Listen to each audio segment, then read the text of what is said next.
So first, I want to ask you, I don't always ask our guests this, but could you tell us a little bit about who you are and what you do? Because what you do is fascinating. So I'm Christine Hargrove, and I am a licensed marriage and family therapist. And I also do financial therapy. Much of the time when I'm doing financial therapy, we really dig into the numbers. Like it's not treating a mental health disorder. It's like we don't know how to talk about money. We don't know how to think about money. There's a lot of financial shame, especially with ADHD, a lot of confusion about so I have ADHD and I struggle with finances, which is pretty typical for ADHDers. So what do I do? Yeah. What do I need to do differently? And that's where it's not just financial psychology, which is where you're kind of, I don't know, kind of like diagnosing people like, oh, well, here's what you're doing wrong. But it's more like, so how do I change? So that's why it's called financial therapy, because it's about the change process of your relationship with money, your behavior with money, and how you talk about it and think about it in relation to other people and make life decisions together.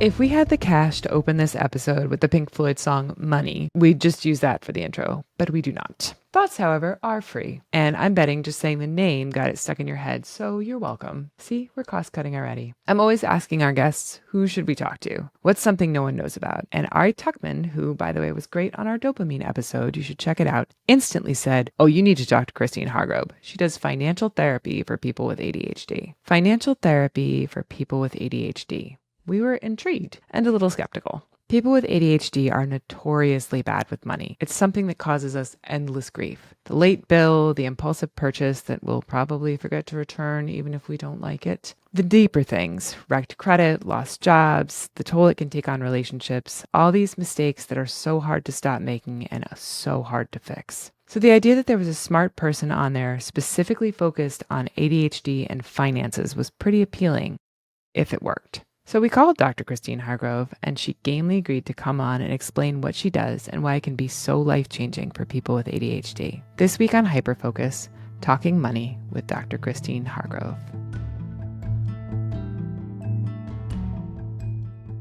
Can you tell me a little bit about what does a financial therapy session look like? I always have the disclaimer, like every financial therapist kind of does things a little differently. Most of them don't specialize in ADHD. And I know that that colors the way that I do it. I'm very interested in making sure that things feel accessible, that things feel any changes that we're working on feel sustainable and realistic. Yes. When I do financial therapy, most of the time, I really do that under like a coaching umbrella because that's what it is. I'm not diagnosing or treating a mental health disorder with financial therapy. I'll share at least a few of the things that I like to do. I will typically, of course, I'm starting to get to know my clients, understand what their goals are, what their pain points are, like what are we trying to overcome, especially when I have ADHD clients.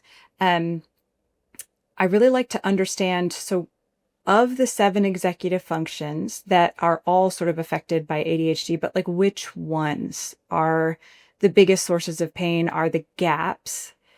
So I sort of am assessing in that way because it's not just about try harder, use a calendar. Yeah. That's stuff in the wrong order. It's not that trying harder doesn't matter. It's not that using a calendar doesn't matter. But I want to make sure that if we're going to take the time to suggest an intervention, to work on a new behavior we're trying to do, like, is this really going to make a difference? Right? Yeah. I do a lot of financial genograms, and that's where we kind of map out your family tree.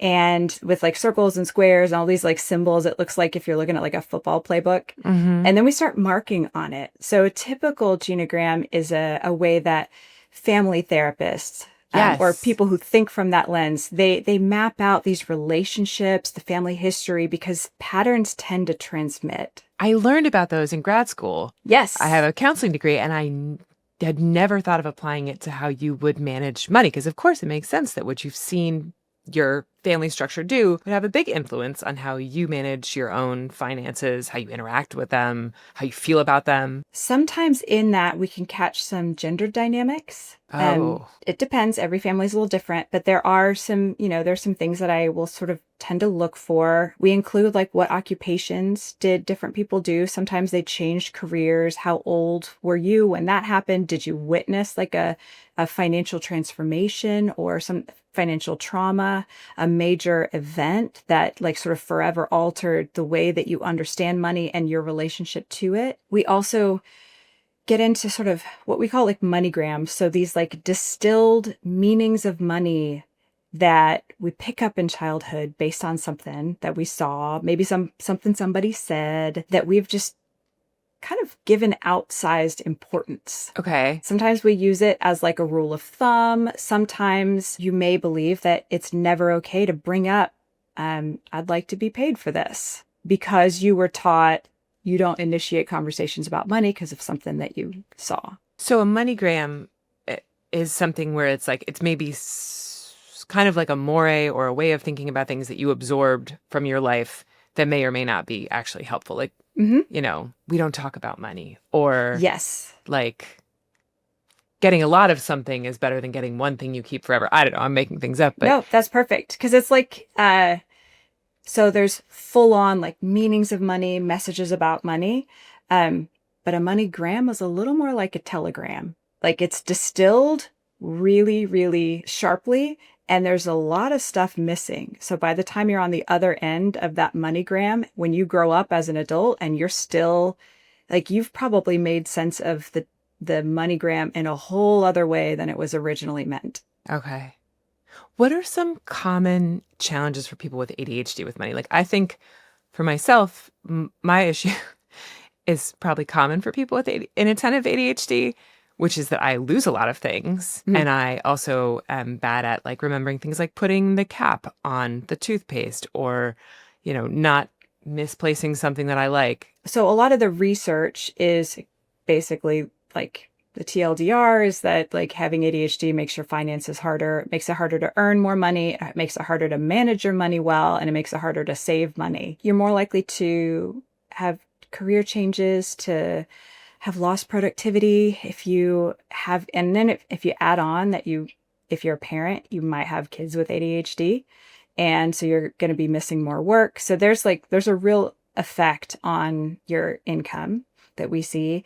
In terms of managing money, so paying bills on time is a real problem. Having poorer credit scores, which by the way, are not a result of like some major single event. The poorest credit scores are generally a bunch of like very small late or missed payments. Yes. Like I'm $300 quite familiar or with less. those. Yeah, it's all those little things. Death by 1,000 They paper add up. cuts. Yep. There's also more difficulty with considering financial information and like processing what's really relevant, and then making a decision. The funny thing is, I love this research, is that making a decision for somebody else about finances, the ADHDers were not worse than the rest of the population. But when they were asked the same questions about, then what would you do? Way worse. Help me understand that a little, because that's fascinating and odd. You know, I read that and I was like, you know, this checks out. I actually think this checks out, because this is not a matter of not knowing what to do. But when you're asked, okay, so how would you handle this? You're also thinking about like, well, like I'm probably not going to do that, or like I'm going to miss that, or it, and it is so much more stressful. So with the ADHD brain, we have sort of Velcro for negative memories and Teflon for positive memories. Like it is just so much harder to remember good things, and it's so much easier to remember negative things. Now that's true for everybody, but it's worse when you have ADHD. And some of my dissertation research had to do with financial self-efficacy and couple self-efficacy. And so self-efficacy is this concept, not of just self-confidence, but how do I believe that I can do the tasks that are necessary to achieve this goal? On your own, managing money with ADHD can be a challenge. But once you introduce a partner into the mix, things can go a few different ways. Sometimes, Christine explained, things get simpler. The person whose brain is better suited to the money management type tasks simply picks up the slack. Other times, things get more complicated. Maybe your partner's frustrated. Why didn't you just pay the bill? How is it this hard for you to file your taxes on time? Or you both have ADHD and everyone's understanding, but no one's getting the rent paid on time. Or saying, I don't think we actually can afford that impulsive, expensive dinner. This can lead to tension, fights, even breakups or divorce. And sure, managing money as a couple can be hard no matter who you are, but if one or both partners have ADHD, things get much harder. That's where Christine comes in. I think taking care of your preparing for your emotional needs is important. And that's where, especially with couples, I definitely wouldn't start by being like, let's do taxes together. And then later we'll work on financial communication. Knowing your past pattern of how you emotionally experience financial situations, challenges, tasks. For some people, they get into something like this, they haven't thought through it, and next thing you know, it's like 7 hours later, they haven't eaten, they haven't gone to the bathroom, and they are like, they feel like crazy and numb at the end. And then the next time, of course, you don't want to go do taxes because like on some level that was physically demanding. That was, I mean, you just left it all out on the field. When you did that, you didn't have the ability to regulate, stop, take a break. So if you know that that's your pattern, making plans for doing it in limited amounts of time, making sure you have snacks, making sure you have like mandatory breaks where you stand up. There are other times where someone has a very avoidant relationship with their money. And like the minute that they sit down to look at it, their mind goes to 12 different things that they would much rather be thinking about. And it feels like almost like the opposite magnets experience, where it's like you almost can't seem to just look at it. I know. And in that case, like being like, what I need to do is not make sure and take a break because I'm really good at taking a break. What I need to do is figure out a way to just learn to sit with this, even if I'm not necessarily making progress, but just to deal with, okay, I need to stop. I want to stop the avoidance. So I'm just going to tolerate. When I talk about the work about work and thinking about what is this going to be like being different from the work, that includes like, this is where it's the financial therapy part. Like, it's not just about the numbers and about getting the taxes done. It's about doing it in a sustainable way that, because you have to do it next year. Yeah. Right? Learning your patterns, your emotions. Do you need to make yourself take a snack break? A lot of it's self-awareness, it sounds like. Awareness of ADHD and how it affects you. Awareness of where maybe you start to want to do that magnet repulsion thing where, you know, it feels like you have to kind of work on some self-knowledge in order to be able to understand what needs to happen next. Yes. I want to ask you, just sort of go back to the couple thing though, because I feel like no couple I know is like, we are great with money as a couple. Like, not that they're all having a terrible time, but it's like, it's a very often experienced problem. And, you know, we know that ADHD impacts relationships in all sorts of ways. And I would imagine financially that's a big piece of what comes up in couples, you know, especially married couples or partnered couples or people who live together who are doing any type of joint financial thing, you know, and like, because it's one thing to be like, I don't really like the way you spend money or don't spend money. But if it's shared, I would imagine that's more challenging. Like, what are some of the most common issues you hear from ADHD couples who come to you for financial therapy? A dynamic that I see, and this is on the individual level, but then it affects the couple. And it affects it especially if they're both ADHD, which is I tend to see a dichotomized reaction to money. So either impulsive spending, we're all over the place, like money is very slippery and there's stress, but like that's how we do it. I also see like I have to live on $5 a day or less or else. So it's extremes. Yes.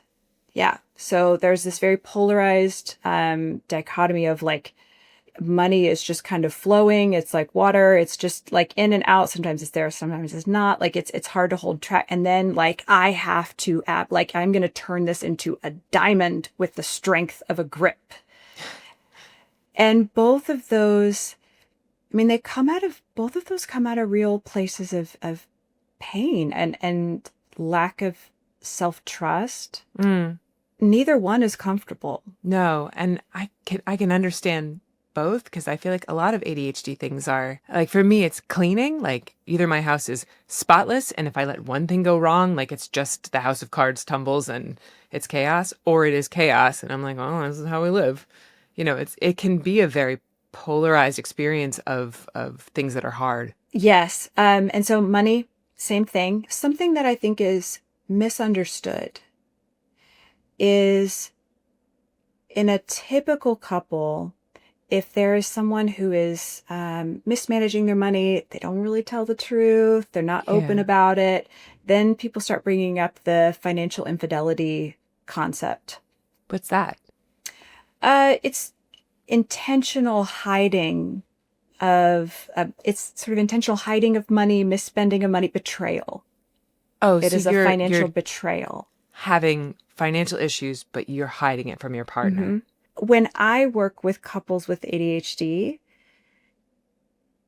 I don't see the intentionality. When, at least many of the couples I've worked with, where there are like, oh, I forgot to tell you, and then I meant to tell you, and then I thought you'd be mad, so I was gonna fix it, but then I fixed it, but it made it worse. Yeah. So there's this kind of like domino of, I wasn't trying to betray. Like, I wish that I had been open, but I was afraid I would be judged. I was afraid that you would be disappointed. There was a fear, as opposed to sort of malicious or selfish. It was and then this thing kind of got away from me. So yeah, the ADHD snowball thing. I feel like the word that comes to mind when you talk about this is something that is like so key to a lot of the ADHD experience, which is shame. Feeling a lot of shame, and for sure, sort of trying to like just put your arms up, like, nope, don't look behind me. It's gonna be fine. I'll figure it out. I'll figure it out later. Again, I see this individually, but I really see it play out in couples. Money seems to be like the final step in feeling like a grown adult. Oh, yeah.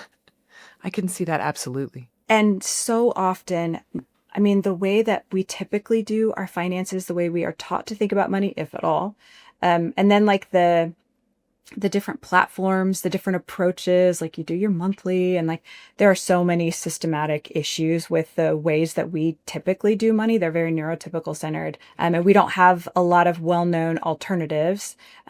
So that's part of what I spend a lot of time working on, is like there are some other ways to do it. But when the neurotypical approaches don't work for us, we feel like, this is my secret shame. This is my imposter. I'm not really a grown-up. Yes. Even if I'm like 75, I still feel like I'm a little kid. And I should be ashamed about I should be ashamed of myself for not getting this together. That's so accurate to me, because when you see the things, they're like, well, this is what's there, and it seems to work for the majority of people, and I am now the one of these things that is not like the others that can't do it. And that's a very shameful experience. And when there's a consequence, especially a financial consequence, to not being able to do the neurotypically sort of geared things, unless you've got really strong advocacy skills, and even then, like, the instinct is to hide and to feel bad. Yeah. And sometimes I see that play out in a couple relationship with, even if neither partner wants it to be like that, it can feel like a parent-child dynamic. Oh, God, yeah. I can totally see that. Nobody likes that. It's not good for either partner. And it also, you feel really, really stuck as to like, so how do we not do this? Mm-hmm. Because there's that, I mean, it's an invisible barrier, but like, if you really don't have another approach for handling your finances that makes sense for the way that your brain processes your world, like, how exactly are you supposed to be an equal partner? Yeah. Yes. Like, that's not realistic. Before I let Christine go, there was one more thing I wanted to get from her. Actionable advice. Because the first things she told me, while helpful, were a little bit squishy. Learn from your past mistakes and assume positive intent for your past self. When you do make a mistake, be kind to yourself. In a sense, understand yourself, forgive yourself. And while those are great pieces of advice, I wanted something more tangible, both as the host of a mental health podcast and as a person with ADHD who frankly could use the help. So I dug deeper and I asked Christine to talk about the nuts and bolts of it all. You got to know your categories of spending, and you have to have those be streamlined. We tend to make them way too detailed, and it does not help. What's an example of categories of spending? Groceries would be a good one. Sometimes people will do groceries and bundle that with food. That's fine. Too detailed would be like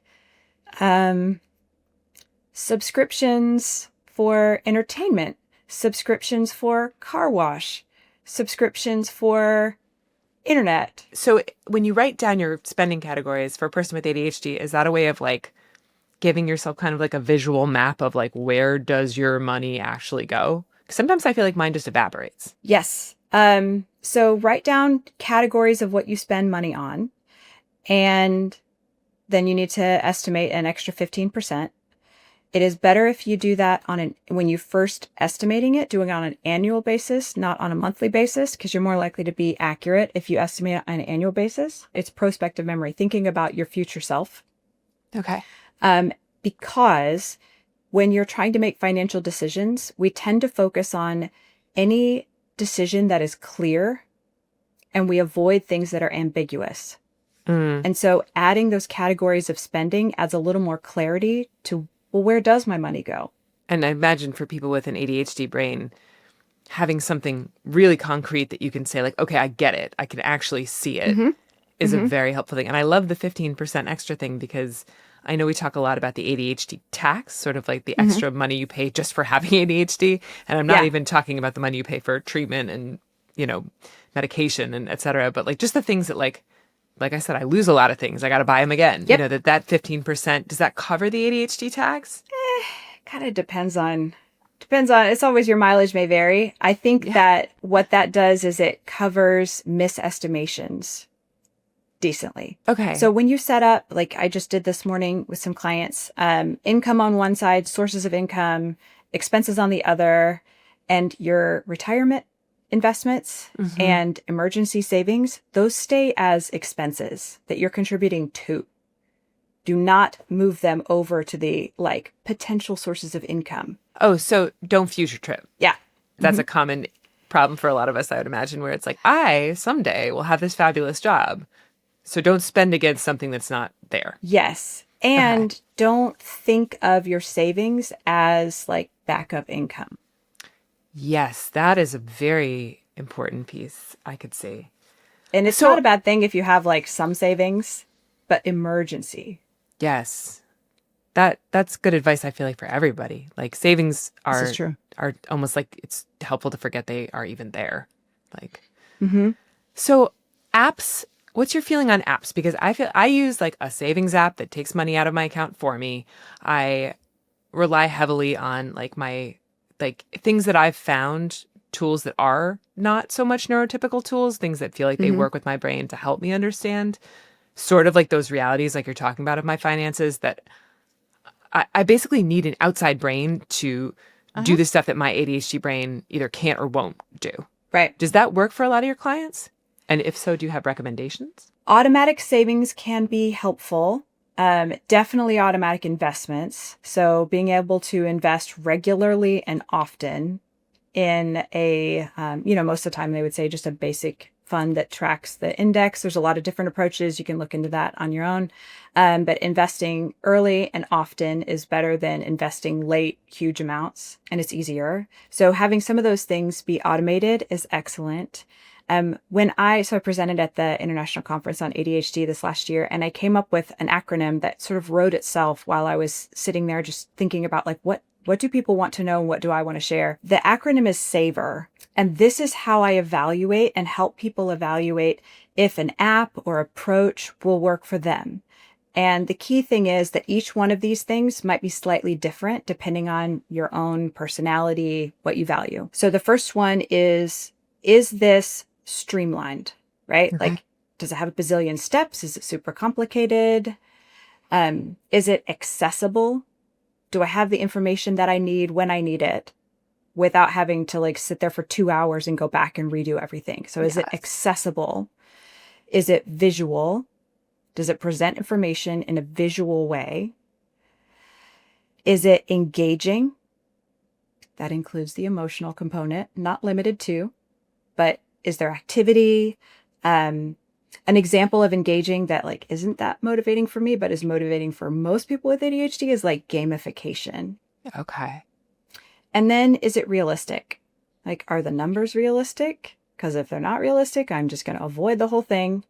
Is it realistic to expect me to do this? Is it realistic for me to meet for an hour every week with my partner? Like, heck no, we don't have a life for that, right? So like, is this approach realistic? So for me, streamlined, if it is, that is probably the number one. If this is not a streamlined system, I'm out. So if you don't find the thing that works for your brain, it's basically the same as not finding anything at all.